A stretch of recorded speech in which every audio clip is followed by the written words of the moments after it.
Just like we did for vitamins, I am not going to spend this entire video going over each of the minerals and talking about all their functions and symptoms of deficiency and symptoms of toxicity. That's your job this time around.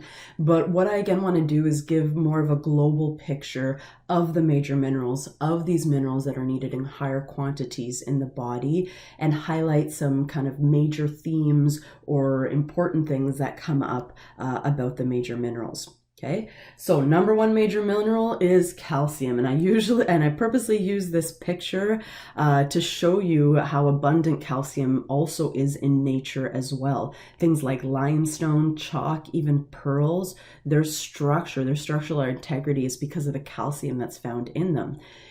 Just like in our body, the structural integrity of our bones and our teeth is really dependent on calcium. However, calcium's main role in the body goes beyond its structural role. It is a super important key signaling molecule. It helps send signals within cells. It helps with nerve signaling, muscle contraction. It's a super important mineral physiologically in addition to anatomically.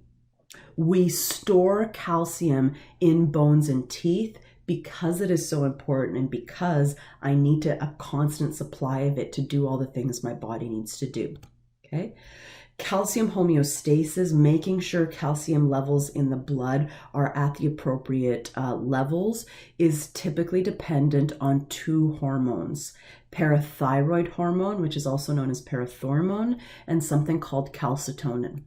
Parathyroid hormone, this is something that increases blood calcium levels. It is secreted when calcium levels in the blood are low, and it leads to an increase in blood calcium level by stopping calcium excretion at the kidneys and also by facilitating the action of vitamin D, which increases calcium absorption of the small intestine. Also, parathyroid hormone, one of its main roles is to stop the activity of these cells called osteoclasts. Osteoclasts, they kind of have a negative and a positive role, and it's the same thing.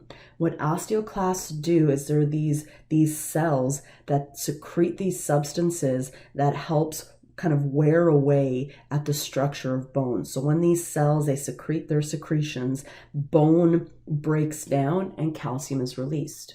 So the good part is that leads to calcium going into the blood if I need it. But the bad part is that my bones get destroyed a little bit. Okay, so osteoclasts are actually really important for bone health in general, but we just don't want them to be overactive and to really negatively affect our bones. That can happen when we consume too little calcium from the diet.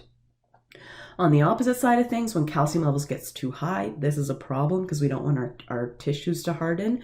This hormone called calcitonin is released, which opposes the actions of parathyroid hormone.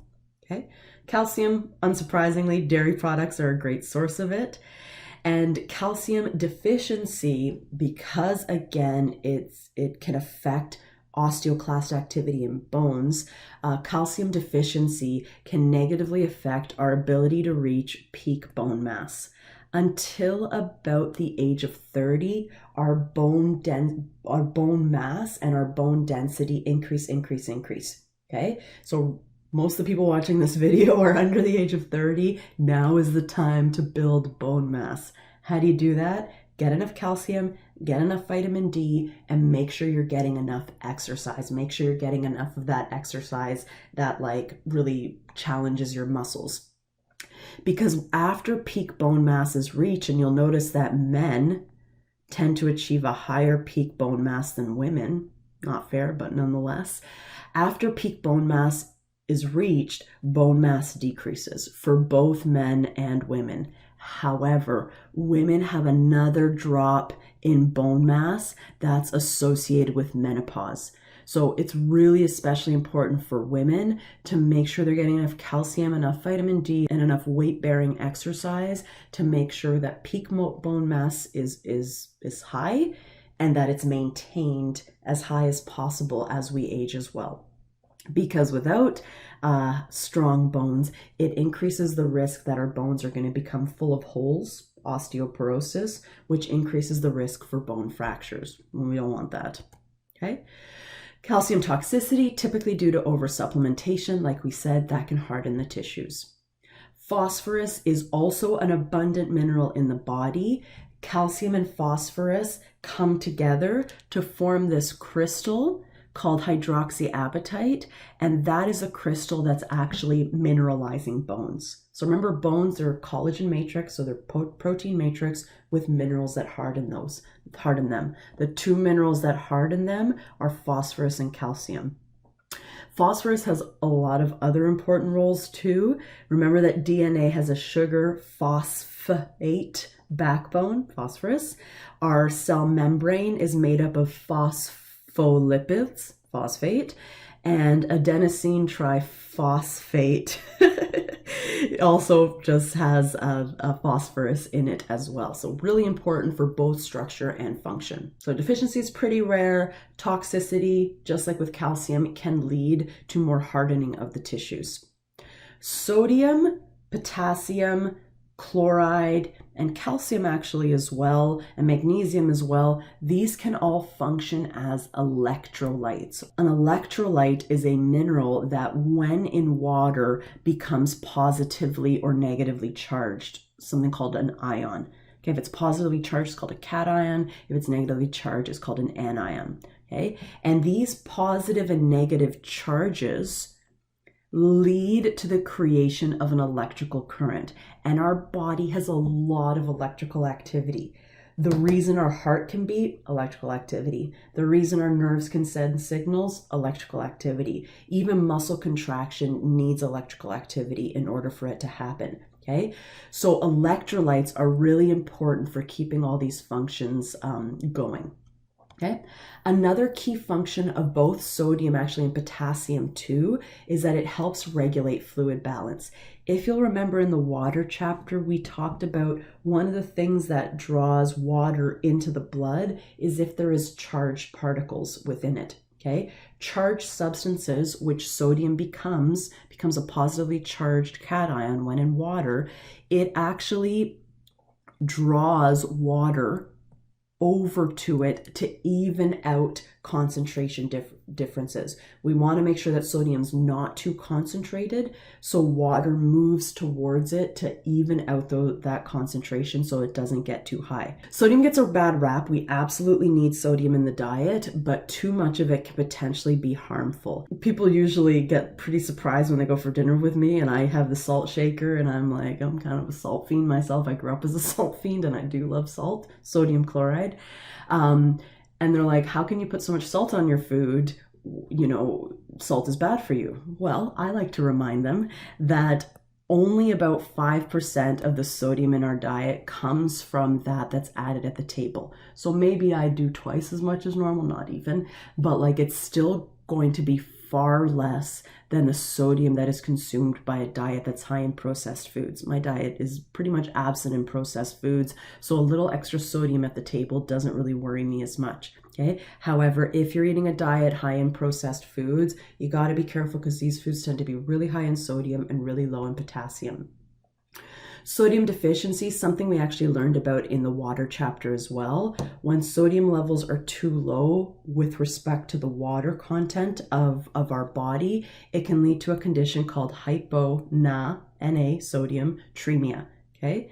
And this is typically caused by excessive fluid loss, like through vomiting, sweating, or diarrhea.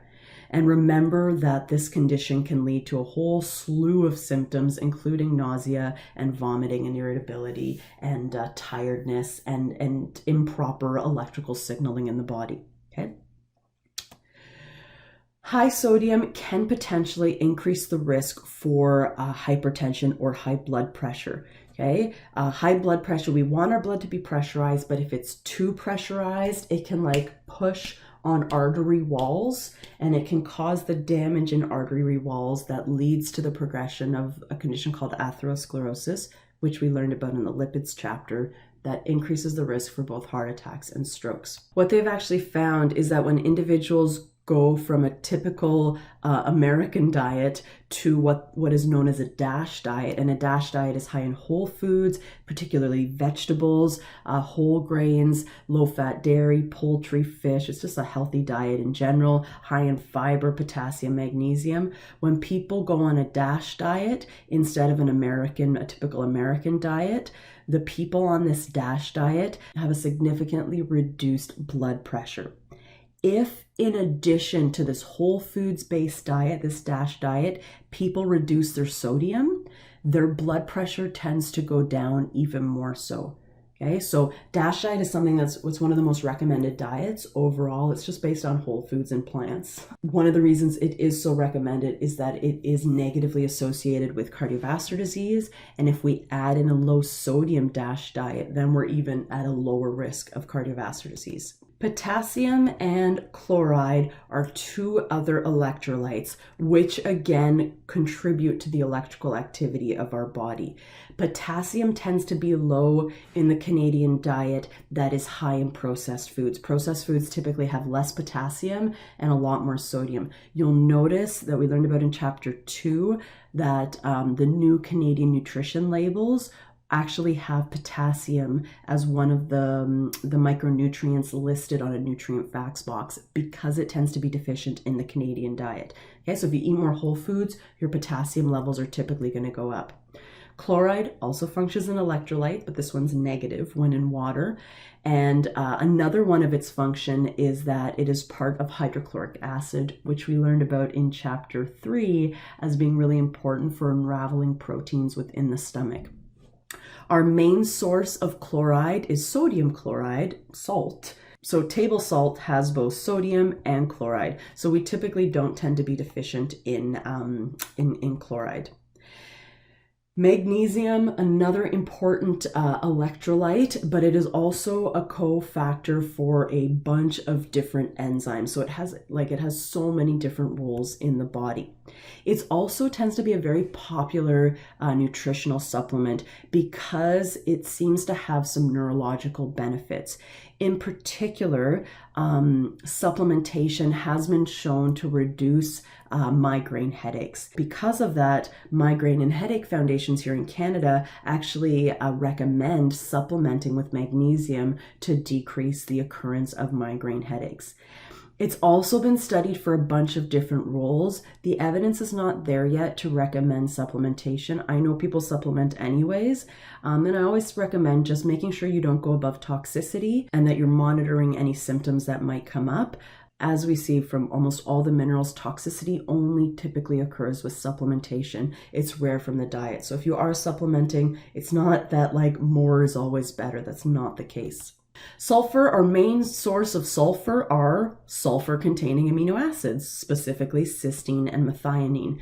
Sulfur is also really important for the formation of a particular antioxidant. And we learned about antioxidants in the vitamin chapter. Remember, antioxidants, these are substances like glutathione peroxidase that donate an electron to a free radical, something that has an unpaired electron and wants to steal electrons. These donate electrons to these free radicals so they get neutralized and they don't damage structures like cell membranes. So getting enough sulfur and all these other vitamins and minerals is really important for this antioxidant activity. On to the minor minerals. See you in the next video.